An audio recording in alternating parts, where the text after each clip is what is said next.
Welcome to the H2Know Podcast, where we take you beyond the headlines and into the heart of Hamilton Community Schools. From classroom innovation and career pathways to success stories and community connections, this is your inside look at what makes Hamilton shine. Here's your host, Zach Harry.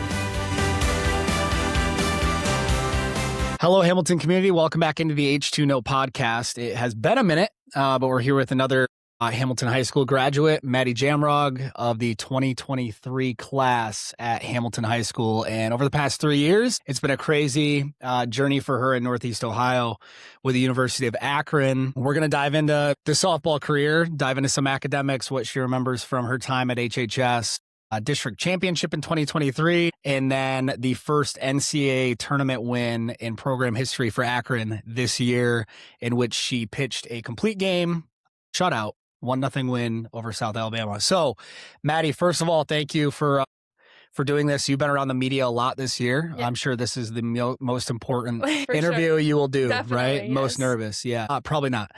Let's start by talking about the 2023 district championship. I think that team was so special. I think you guys won 34 games, if I remember correctly. You were a great hitter, and I think that's what a lot of people forget because you were so dominant in the circle. What do you remember about that team, and what made it so special?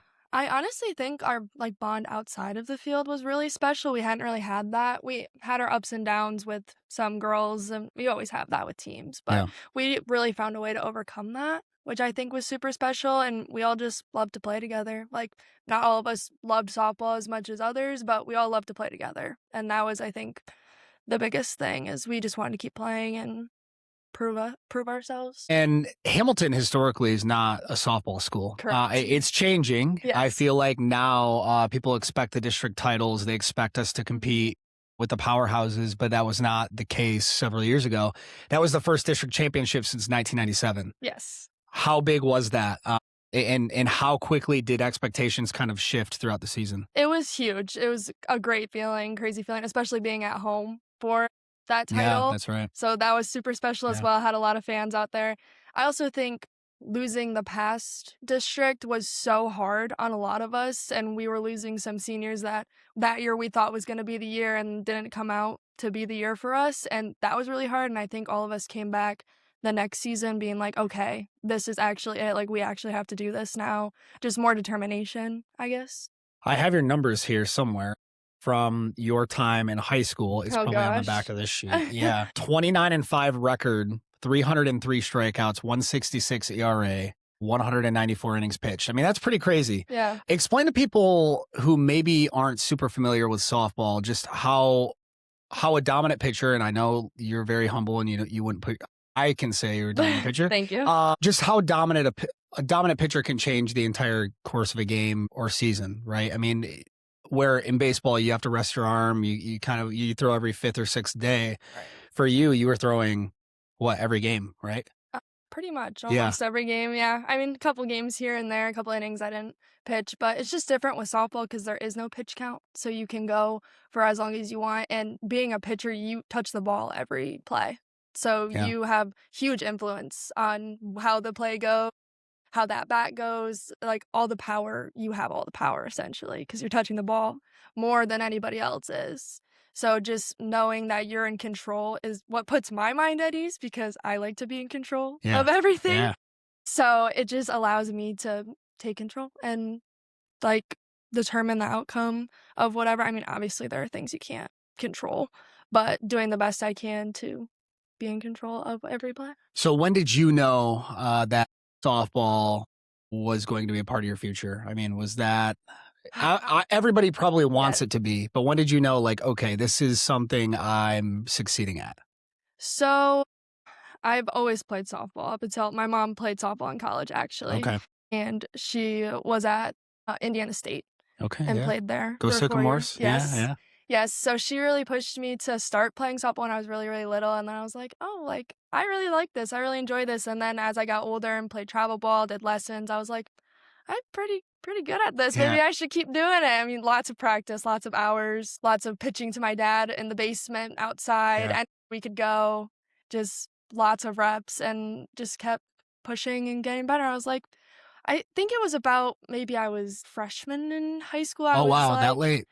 I was like, okay, let's do this. I mean, we were doing recruiting stuff up until then, but I was just like, I don't know. Like, I just Yeah. like playing it for now. It was a lot of my parents did a lot of the recruiting stuff like for me. And we went to a lot of camps, a lot of college exposure, tournaments, everything we could just to have it as an option. And then I think around that time, maybe summer before freshman year of high school, I was like, okay, I really want to do this. And then we started really hitting it hard with recruiting and stuff. I do want to dive into your recruitment and the University of Akron. But before we do that, you also had 15 triples and 66 runs scored Yes. at the dish your senior year in 2023. Was there kind of, I assume the answer is no, but was there am I a better hitter than pitcher? I mean, the numbers are probably more dominant in the circle. Yes. But was there talk of maybe going both ways? I mean, I wanted to try to go both ways, knowing that I could go to a school and they were like, no, we don't want you to do that anymore, which is kind of what happened. But college is just different too. I mean, Yeah. I am naive. When I was younger, I was like, oh, I could do this, this, and this. And then you get there and it's a very humbling experience. You're like, oh, okay. Like all these girls were the best at their high school. All of these girls were the best on their travel team. So then it's, different than what I thought it was going to be. So I originally wanted to go both ways, but didn't end up that way. So when you were navigating your recruitment, I mean, that's got to be pretty crazy. Stressful. Yes. What was that process looking like for you? Well, you also had so much going on academically and in the circle and on the field for, chasing a district championship for Hamilton. Yeah. So I really, really leaned on my mom, especially because she had went through recruiting process, which also is different. Crazy times. She pulled out a binder of all the letters she had mailed to all these teams, and we're sending emails, like anything we can. It was really crazy. We had got some recruiting websites to try and help us out. But honestly, it was kind of funny the way I got recruited by Akron. I wasn't even playing on my own travel team. I was subbing for a team, and Coach Nicholson had happened to be at that tournament and saw me and saw that I was unrecruited. And then that's when he started talking to me. Wow. So, yeah. In Akron, with all due respect, things have changed now, similar to how they have for Hamilton. But at the time, Akron was not really anybody in softball. So for you, was it do I really want to go here? Or was it you know what, they're taking a chance on me, I'll take a chance on them? Yeah, it was a big decision because it's also 5 hours away from home. Are you a homebody? Yeah, I am. Yeah, yes. okay. I love my family. I love being home. Yeah. I love the town of Hamilton. Like, I just love being here. So that was also a factor, but I'm just like, if he wants to take a chance on me, he was talking, honestly, he reminded me a lot of Coach Banky. And with his let's turn the program around, we want a big culture push, like changing everything, because he was a new coach at the time. So that really piqued my interest and was like, oh, like this could be similar to my it's Hamilton. easy for a coach to say that, right? Yes. How do you tell if it's authentic and how there's an actual plan? I mean, how do you kind of measure that? So then I did some research on Akron and because I never heard of Akron. I was like, where? I didn't even know where it was. I didn't know it was in Ohio when I first heard about it. So I did some research on it and saw he was right that they were historically pretty bad at softball and all these things. And then my class is pretty big. There's 10 of us in my class. So we had an official visit and I got to talk to all of them and I really clicked with a lot of the girls and also talking to some of the players because we had stayed with them in their rooms, talking to some of them, and it seemed legit and that he was saying what he was saying was right. And I don't know, I felt a connection there, to the girls, to the place. So I just thought, if I don't like it, I just go for it, try it, take a chance. And you go there and you redshirt. And I've talked to a lot of different athletes who talk about that being the toughest year of their life because all of a sudden you go from being the superstar in high school to not even seeing the field as a redshirt. What was that process like for you? Very humbling. Yeah. Very, very humbling. So I went in thinking, not expecting anything, just I'm one of 10 other freshmen here. Nobody's expecting anything, just gonna go work my butt off and see what happens. And then in the spring, we take a trip at the beginning of preseason, and they went to Florida. and 2 people didn't go, and I was one of those people who didn't go. Wow. So I was also had a meeting with him at the end of fall. He's saying, like, I don't see you getting very many innings, but I'll throw you in every now and then just to see what happens. And that didn't happen because circumstantially, like, Sure. just wasn't a spot where I could be put in. And then not going on that trip really was hard, very hard. So then I came home and I was talking to my parents about it, and we came up with a plan to just work your butt off and prove your spot. And then season went on, still didn't get any opportunities, kept talking to him about it. And towards the end of the season, he was like, yeah, I'm just thinking we're going to redshirt this year and have you have an extra year if you want to take it or not. But yeah, it was a very humbling experience. A lot of phone calls home. Yeah. A lot of extra work after practice, extra lifts, anything I could do just to give myself an edge because I wasn't getting the game time. So I'm missing out on those reps. In my head, I'm thinking all these things like I got to do X, Y, Z because I'm missing out on reps that other girls are getting. So and it's not like your team was winning a ton of big games, right? No. I mean, so that's probably even tougher when you're not seeing the field. Loyalty these days in college athletics doesn't really exist. No. That's those two things don't go together. You've been there 3 years now. So I guess the question is, why did you stay after your redshirt season? What did you see? What did you believe in? I mean, it's easy to stay, if you were an hour away from home, it's easy to stay at a school like that because you're close to home. You're 5 hours away. Right. You're not seeing the field. You're not enjoying a trip in Florida, Correct. So why stick around and really see the light at the end of the tunnel? Honestly, to stay for that second year was kind of like I need to prove myself because coming from Hamilton where I was pitching every single game, hitting every single game, even on my travel ball teams, playing all the time, beating like really good teams. Yeah. Maybe that we shouldn't have beat in travel ball, but we did.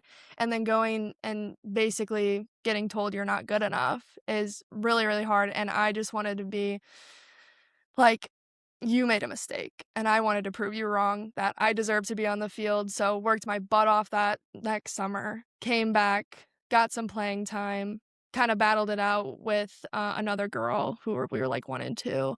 And then after that, I saw a lot of potential in our team because having 10 freshmen is very difficult. Yeah. Because you're learning new plays, you're learning new setups, like trying to navigate girls who have known each other. Like over half our team was freshmen. So getting yelled at every single practice, having longer practices because we're not doing it right, we're going to stay here till we get it perfect, it was a lot. Very different than other coaches I've had in the past. Yeah. But after coming back that second year was kind of just proving to myself like I belong here. And then staying that second year, I was like, okay, like we could go really far with this team. And then the third year ended up at regionals. So. And did that team stay together, most of the 10? Yes. So there were 2 girls who transferred out. That next year. 1 girl was from Texas. Okay. So going back home to that, she also didn't play a lot. And then another girl from Pennsylvania. But you've had that like continuity pretty much where like most of us are still there. And then we picked up a transfer who was in our grade, so we're at 9. So it's crazy for me to see. I mean, you've gone from the red shirt to let me prove I belong to MAC tournament MVP this year. And we can go through some of these stats this year, but I mean, this is that's a big turn. 20-8 record and 197 innings pitched. Second team All MAC. When did you realize that this season could be special? Not necessarily for the team, but for you. I mean, that you were going to get the opportunities and you were going to get a chance to really prove yourself this year. Honestly, from my freshman year experiences, I just have this mindset of expect nothing. Yeah. Like you basically deserve nothing, you earn it. Like you try your best to earn everything. And I didn't. Honestly, none of this was on the forefront of my mind. And that was probably a big shift, right? Yeah. From year one of I expect to be a really good player, and now all of a sudden you're not owed anything. Correct, yes. Yeah. So I honestly wasn't even thinking about all these accolades. They weren't on the forefront of my mind until later in the season. But at the beginning, we had a really hard preseason. We were playing some pretty big schools, and I was just thinking, if I get hit, I get hit. I'm just going to go out there and do my best and see. And it worked out pretty well. I mean, we lost most of those games, but we hung with them, and that was really promising with this team. I was like, okay, so we can hang with some Power 4 schools like SEC schools, Big Ten schools. We can hang with these MAC schools. And then going into season, it was me and Macy Walters were the 1 and 2. For pitching wise, we would just alternate every single game was Okay. kind of the rotation. And then she got injured. I think it was the UMass game she got injured, and then ever since then I was pitching all the games. Wow. Pretty much. So then after that I was like, okay, like getting some good numbers here. I got a lot of opportunities too, so. So did the pressure ramp up for you?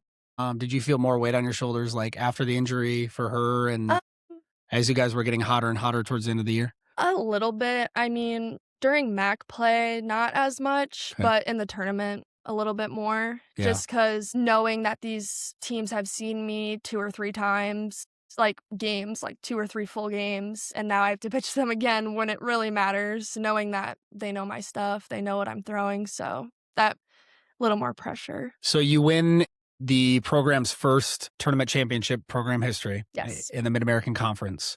You go to the NCAA Tournament. You beat South Alabama, as we talked about, 1-0. You pitch a complete game shutout. Bring me through that game. I mean, that had to have been, the nerves had to have been crazy. Yes. You were in the Baton Rouge Regional, correct? So you're down at LSU. Crazy atmosphere down there. I know how much they love their baseball and softball.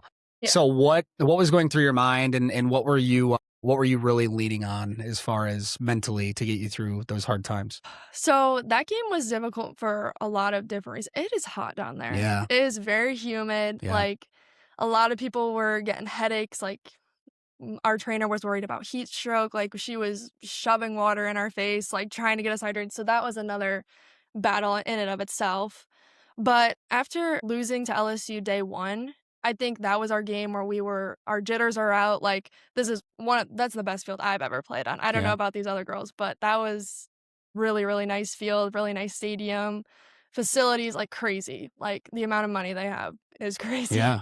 So after losing that game, I think we're all just like kind of shocked that we were even still there. So then we kind of had a team talk that night and we're just like, guys, like we're here for a reason. We won our MAC tournament. So let's just go prove it. Like we're better than this. Like we're not better than them on paper, but we can play better than this. Because we just played really sloppy and in our heads and it was a mess. But then day 2, I think we just came out with a vengeance and we're just like, let's do this. Like we have nothing to lose. Nobody expects us to win. Like we're the Ohio team that nobody's ever heard of. Yeah. So might as well just make the best of it.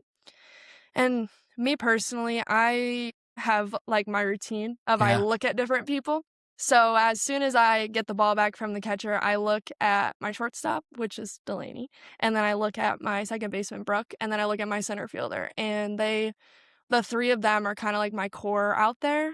And then when I turn around, I look at the dugout to my 2 like best friends, Morgan and Michaela, and they just like make me smile and make me laugh. So I just have my routines of people I look at. I really lean on them to help me. So interesting. Yes. Yeah. So that's the first NCAA tournament win in program history. So what did that mean to you? You weren't just on the team for the MAC championship and the first win in NCAA tournament. You did it. I mean, you were the core of that. What does that mean to you? I mean, has that set in?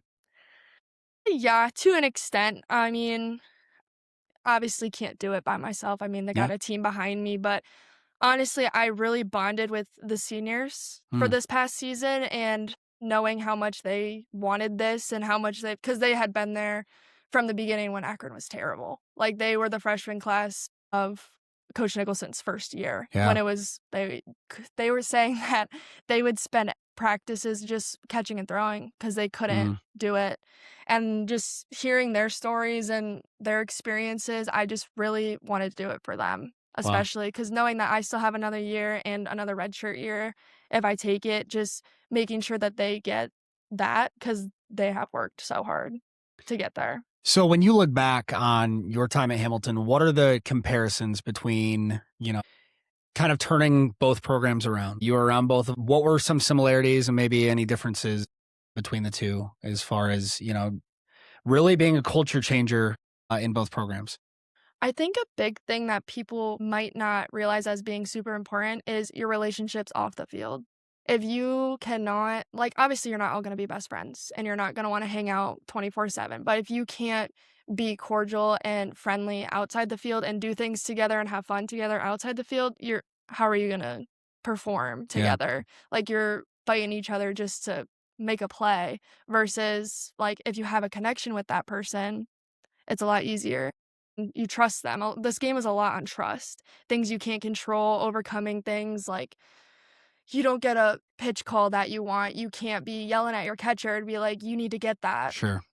So it's just, I think that was a big thing for the Hamilton team and the Akron team. The past 2 years, we were not super close off the field at Akron. Like, we had our cliques and we just stayed separate. And at practice, there was drama all the time. Like, people would talk bad about each other and it was just not good. And then this past year, there was really none of that. Yeah. We all kind of clicked. We all had a good vibe with each other. And that's very similar to what it was at Hamilton too. Like, we had our cliques, our moments of trying to overcome it, but didn't quite get there. And then my senior year was pretty solid.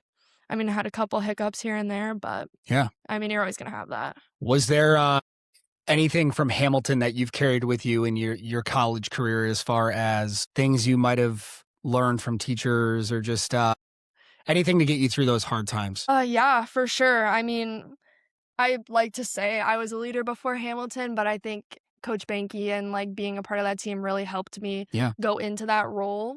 And I'm not the leadership I kind of take is lead by example and try to minimize damage. I'm not a super confrontational person.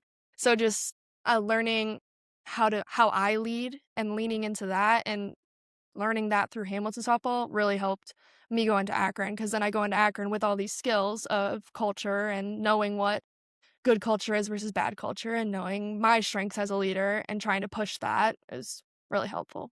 Were there any classes or any teachers that you enjoyed maybe more than others during your time in high school? I mean, Mr. Haverdink's really good. Yeah, I mean, he's a favorite to most, but he's good. Or any memories from any classes? The thing I really liked about his class is he really pushed for your opinion. He didn't want the generic, oh, I don't know. He really wanted your opinion, and me not being a confrontational person, that really helped me to be like, yeah, I believe this, I believe that, whatever, and telling people that. I mean, Copes is really good. Yeah. He's not here anymore, but he was really good in the weight room. He taught me a lot of things and also going into college knowing how to lift was really helpful, because you'd be surprised how many people don't know proper form on things, and we would have to spend weeks learning things that I already knew from him. So that was super helpful too. We've got a new weight room now. Oh, yeah? Yeah. Is it nice? Would love it. Yeah. It's about twice the size. So yeah, all new. That sounds awesome. Surprised yeah, maybe. No, that's awesome. That's really cool. Is there well, I guess let's talk about this. What are you studying? What are you hoping to do after you graduate? So I am exercise science right now, and I want to do occupational therapy. So I have to go to grad school, get a master's. Is there anything from Hamilton that has tied that together? Any experience that led you that way? Yeah, so I really I love athletics. I love sports, and I also really love helping people. So I think going through also being a multi-sport athlete really helped with that, knowing how different sports work, and honestly talking with our trainer and stuff like that really helped push me to do that. I always knew I wanted to do exercise science, but more recently I wanted to do occupational therapy. So how much pride do you take in being from Hamilton and the amount of how much support did you feel during this crazy season and big run? Yeah, a lot. Yes, the amount of text messages I got after the MAC championship, and then going to regionals, and then coming home and talking to friends and family, people who went to Hamilton, being like, "I watched you on ESPN." I'm just like, "Oh, thanks!" That was so sweet. It was just comforting. I love this town. It's so homey. Everyone's welcoming, everyone's comforting, supportive. Feels like home. So you're home for the summer. Yes. What do you have going on this summer? Anything you want to share with everybody? So I mostly just work. I mean, working out with softball, and I work at Saugatuck Yacht Club. Okay. So that's fun. Yeah. I got a tournament that I'm subbing for in July in Columbus. So that'll be good. Go back in August and... Yeah, I think mid-August. Okay. Yeah, school starts. And what are your expectations for senior year and senior season? Winning a regional, hopefully. Yeah, that's my goal. So how crazy has it been to see the rise just of the expectations. I mean, now it's nobody expected anything from this team, and now all of a sudden you're knocking on the door of winning a regional, and in 4 years, that's a whirlwind. Oh yeah, for sure. I mean, hopefully it'll make recruiting a little bit easier for our coach and getting some girls. But I mean, it's just special to be a part of. I mean, I love this team. I think all the girls are on the same page of what we want, and that's crucial. So, I mean, he did live up to his expectations of what he told me at the beginning. So. Yeah, that's what I was going to say. That's awesome. What message do you want to share with, upcoming Hamilton softball players and that program? Yeah, I would just say have fun. Like can be a stressful sport, but if you just come at it with a lens of you're going to do your best and work really hard and have fun, it's going to be awesome. Good. I was told to ask you, who's your favorite athletic director, by the way? It's tough. I don't know. Yeah. That's a hard question. I asked Mr. Talsma, Eric Talsma, our athletic director. I said, do you have any questions for Madie? I mean, I do love Talsma. He's pretty awesome. We do love Talsma. Yeah. He is great. He's a good one. Yeah. Madie, thank you. We appreciate you being on. This is awesome. It's awesome to have you back in town and just to see how much pride you take in being a Hawkeye and being from here, and just to see how far you've come. It's amazing. We were talking off air, 3 years already since graduation. Do you remember your graduation day? I do. Yeah? I do. It was Feels fun, like yesterday? The senior all night party afterwards. Yeah. I went line dancing for like 2 hours straight. That was pretty fun. That is my favorite memory of graduation. That's awesome. Yeah. I love it. All right. This has been the H2Know Podcast. That is Madie Jamrog, 2023 Hamilton High School graduate and University of Akron softball pitcher.